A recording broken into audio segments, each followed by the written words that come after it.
ことはまだあるかい。 Сайн бацгаана уу? Шинэ бичлэгээрээ уулзж байгаадаа баяртай байна. Энэхүү бичлэгээрээ 2016 онд гарсан Шинкай Макотогийн Каножо то Каножо no Neko буюу муурны нүдээр хүмүүс ямар харагддаг, их хотын амьдралд ганцаардан ирээдүйдээ эргэлзэж буй охины хажууд түүний муур хэрхэн охиныг халамжилж буйг харуулах дөрвөн богино хэсгээс бүтсэн хөөрхөн анимыг ярих болно. Бичлэг рүүгээ орохоос өмнө лайк, subscribe даран дэмжээрэй. Хамт амьдардаг байсан хоёр найзын Томоко гэх охин өөр тийшээ нүүх болжээ. Нэг жил хагастай амьдарсан тэд нэгэндээ ихээхэн дасна ойлгомжтой. Мию болон түүний хайртай муур даруйтай салах ёс хийн. Даруй эзнээс өөр хүнийг бараг л тоодоггүй, харин эзэндээ бол маш хайртай онцгой муур.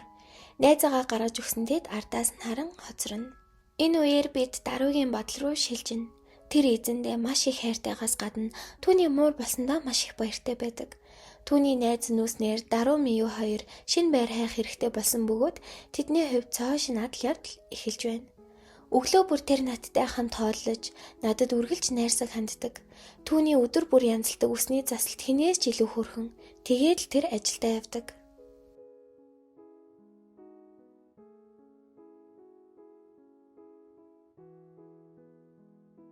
Ажлаасаа ирсэн Мию их ядарчээ. Тэнхэл алга. Утсан дуудлага ирэхэд түүний ээж байдаг ба найзтайгаа хамт амьдрахаа болсон гэдгийг нь мэдээд гэртээ ир гэсэн ч Мию хүсдэггүй. Удахгүй сургуулаа төгсөх хэрэгтэй. Бас дээрэс нь ганцаараа амьдрахыг нь ерөн л ээж нь дэмждэггүй. Усанд орж байхдаа манай хүн ажлын ярилцлагад бэлдэж байна. Нэг л болж өгдөггүй. Удахгүй төгснө хажуугаар нь ажил хийх ёстой. Ер нь хүнд нэг юм мэдрэмж нилээдгүй төрдөг шүү дээ. Санснаар болохгүй, шантарсан, хижээж байгаа ч хангалтгүй, хин нэгэнтэй ярилцмаар байгаа ш тийм хүн байхгүй гэх мэт яг тийм мэдрэмжүүд түнд мэдрэгдсэн болтой. Ядаж байтал сургуулаас нь түүний эсэлтийг хойшлуулсан талаар хэлгэмжирсэн байдаг. Энэ бүх давхарсан хэцүү мэдрэмжээ яахаа мэдгүй, муураа илэн саяныг арай дээрддэг. Дахин нэг өглөө эхэлж урдын адил тэр надтай хамт өглөөний цайгаа ууж, үсээ хөөрхөн янзалж харгас хэрцгий ертөнцийн хаалгыг нээн ажилдаа явлаа. Тэр өөрийнхөө хамгийн сайнаар хичээж амьдралыг хайрлах талаар суралцаж яваа.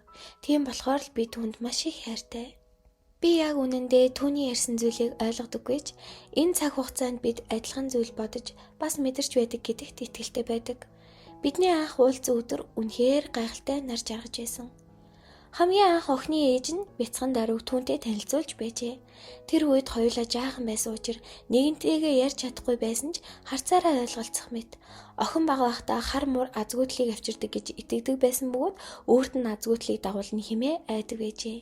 Харин даруй бол түүнийг хөөрхөн дээрээс нь гоё өстэй гэж боддог боловч түүний зүрх сэтгэл том хоосон орон зай байгааг мэдэрч байсан юм. Тэр хоосон орон зайг яаж дүүрэхээ мэдгүй.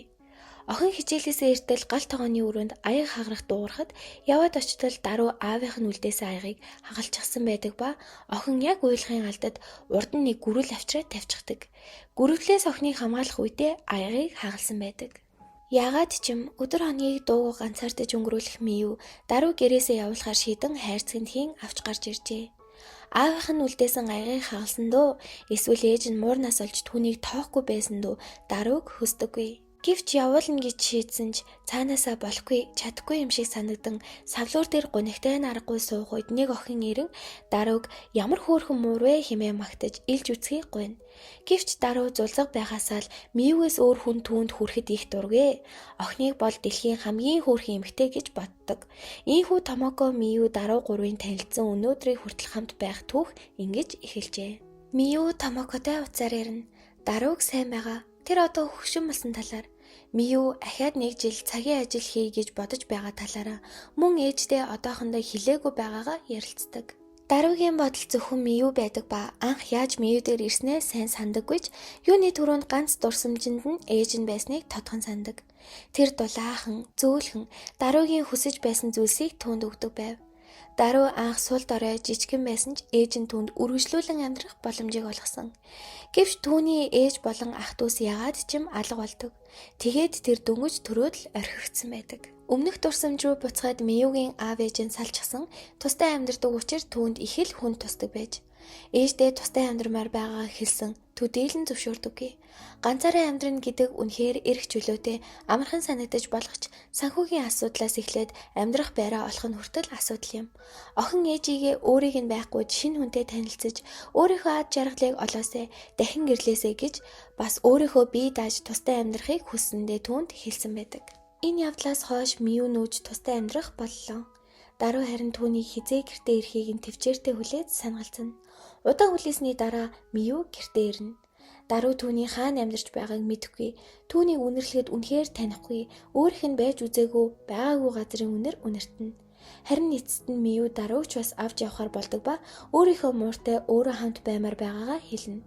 Харин ээжтэй хүнтэй танилцаж өөрийгөө бодох хэрэгтэй гэдгийг сануулдаг. Ийхүү хамгийн анх Томоко даруй Миу 3 ингэж амьдарч эхэлсэн флашбекийг бидэнд харуулдаг. Үзэгдэл солигдоход одоо цагт ээж нь охин руугаа дууч шудан явуулна. Төрсөн гэртээ хаяаж болов ирж байхыг сануулдаг. Найз болох Томокогоос ч муу адил уулзаж цагийг өнгөрүүлэх санал ирсэн ч тэр татгалзана. Яагаад урагшилж илүү сайн хүчтэй байж чадахгүй байгаагаа ойлгохгүй сэтгэлээр унан суух үед даруй түүний зүрх сэтгэлд ноёрсон өвдөлтийг мэдэрдэг. Хинээс ч илүү Миуг маш сайн хичээсэн гэдгийг даруй л мэднэ. Миу гуниглах төдий даруйч тэр өвдөлтийг мэдэрнэ. Түүн туслахыг хүссэн ч юу ч хийж чадахгүй байгаа нь даруйг эргүүлээд гуниглуулна. Хэдэн өдөр өнгөрлөө. Гадаа хүүтэрч Миу өдөржин унтсаар л яг л том биетэй муур шиг. Ээжийнх нь нуц руу Миу залгаснаа хариу өгөхгүй байх үед ээжийнх нь санаа зовн гэрт нь очино. Нилийн тогсны эцэст хаалгаан голголоо. Охиноо харсан ээж нь түүнийг тэврэн авч тэр хоёр гэрт орон цай уун ярилцсан сууна. Ээж рүүгээ Миу өөрөө залгаагүй даруй залгасныг олж мэддэг.